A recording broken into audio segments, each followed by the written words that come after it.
for that stretch that is dualized, the cost would double. The Speaker, that will not even include the cost of the construction of the median.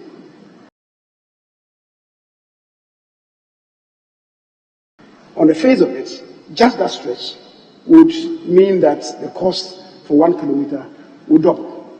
If you want to do a median, that also comes with its own cost, especially these days when we are all, we've all come to some agreement that on such routes, it is better to do a concrete median in the middle than to do a flower bed, because the drivers don't respect them, and they are a source of so many accidents. And with that, if there is any electrification on the stretch of road, they just bring down the light poles, and they are not held to account. So if you want to protect the light poles, better with concrete medians. They come at high cost.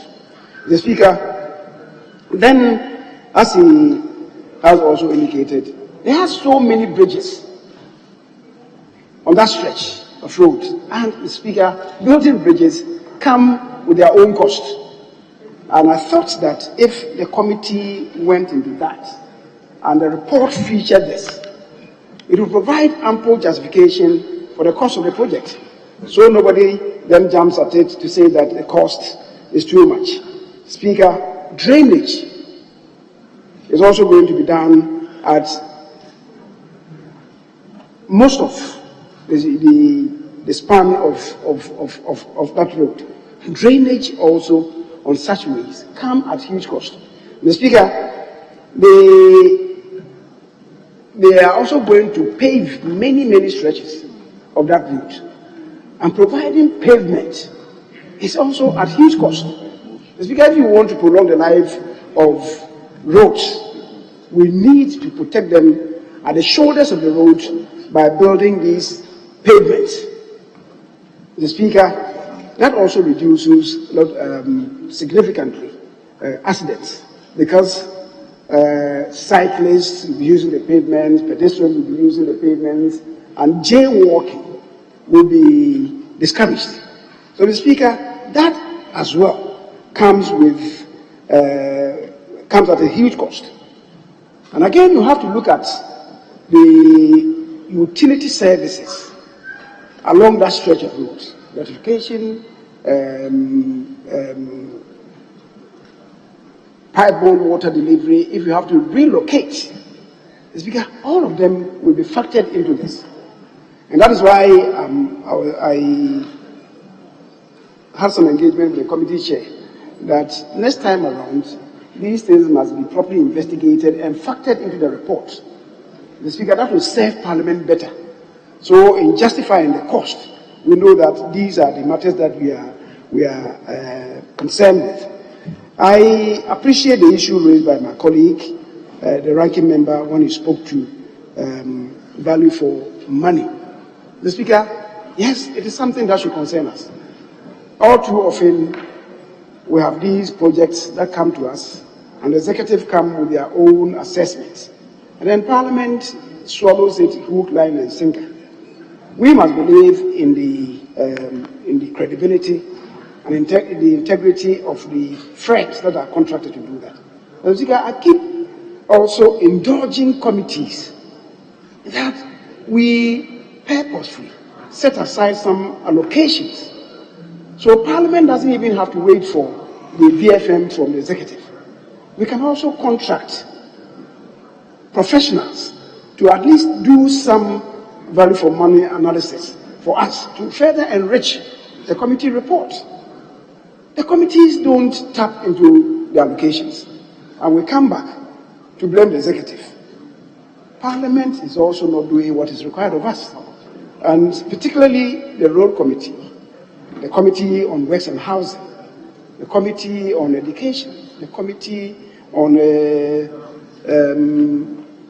health. Most of them that deal in the provision of infrastructure. These allocations are there even before the VFM from the executive do come to us. Perhaps we may even want to do for our own purpose, a second opinion of what comes from the executive. So, Mr. Speaker, we don't have anybody to blame but ourselves. Let's do what is right, and I believe that we serve the country better if we went into that. Mr. Speaker, thank you very much for the opportunity. But to end on a note that we should approve of the motion moved, ably so, by the chairman of the committee. Thank you very much. Can I put a question? All in favor of the House adopting the motion, say aye. All against, say no. The ayes have it. The motion is carried. Resolution number 25. Honorable Minister for Roads and Highways. Thank you, Mr. Speaker. Mr. Speaker, I rise to move that resolution number 25, as found on page 20 and 21 on today's order paper be adopted by this honorable House. Mr. Speaker, I so move. Thank you. Yes. Right, Mr. Speaker, I rise to second the motion for the resolution to be taken today. Thank you, Mr. Speaker. Honourable members, the motion to adopt the resolution number 25 on page 20, 21 of today's order paper has been moved and seconded. All in favour of the House adopting the motion, say aye. All against, say no. The ayes have it. The motion is carried. This House has adopted the resolution number 25 on pages 20 and 21 of today's order paper.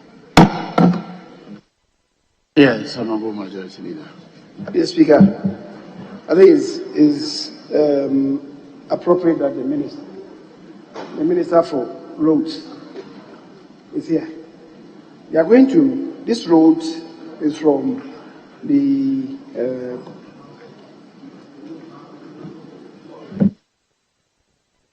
from Peduase to Kofodia. Manfi, and then off to Manfi, and then branching to Kofodia. Mr. Speaker, the other stretch from the toll booth to Peduase, that is a Yimensa to Peduase, we have serious challenges there. And I remember at the time of the NDC, there was serious rockfall because of the construction and erosion that is happening. And Mr. Speaker, we had to close one leg of the dual carriage down for a considerable period. I don't know whether they have sufficient contingency. And Mr. Speaker, if we do that stretch and we don't cater for this other first phase of it or first stretch of it, it will amount to nothing. I will plead with the minister, if there is sufficient contingency to attend to that stretch, let them do that. Other than that, he should seriously begin to look for money to handle that leg. Because every now and then,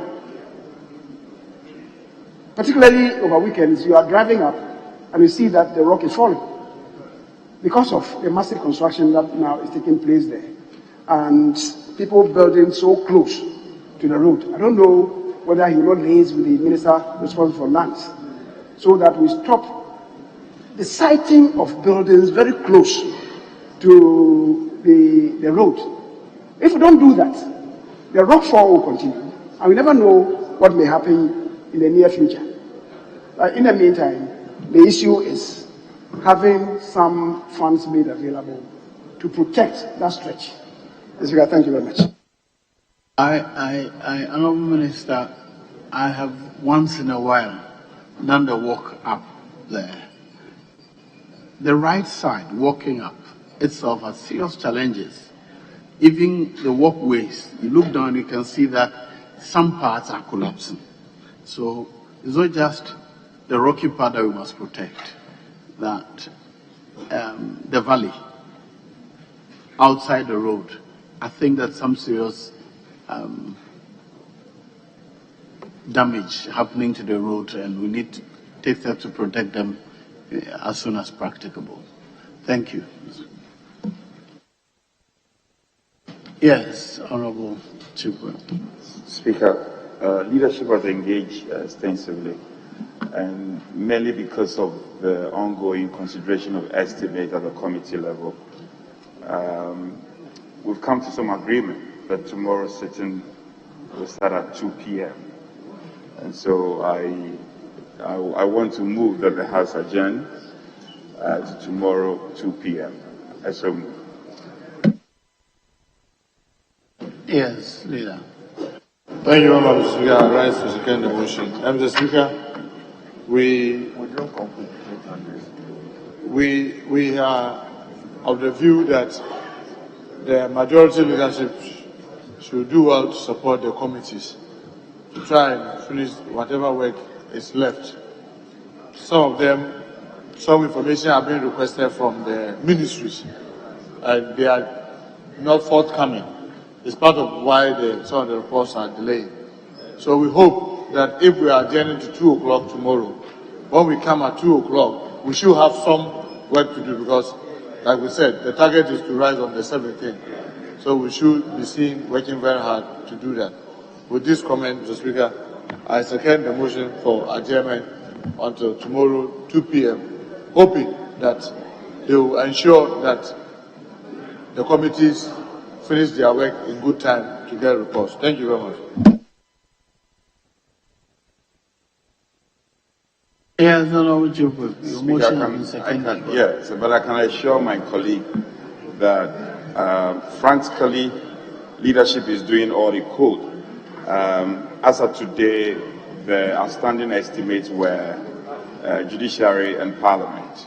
And even that, we've been assured that we'll have that by the close of the day. So we'll do all in our ability to ensure that they get all the needed correspondence and the requests so that we can bring finality to the estimate at the committee level. Speaker, thank you. Very well. So the motion for adjournment has been moved and seconded. All in favor of the House adjourning, say aye. All against, say no. The ayes have it. The motion is carried. The House is accordingly adjourned to Tuesday, 14 December 2021 at 2 o'clock in the afternoon.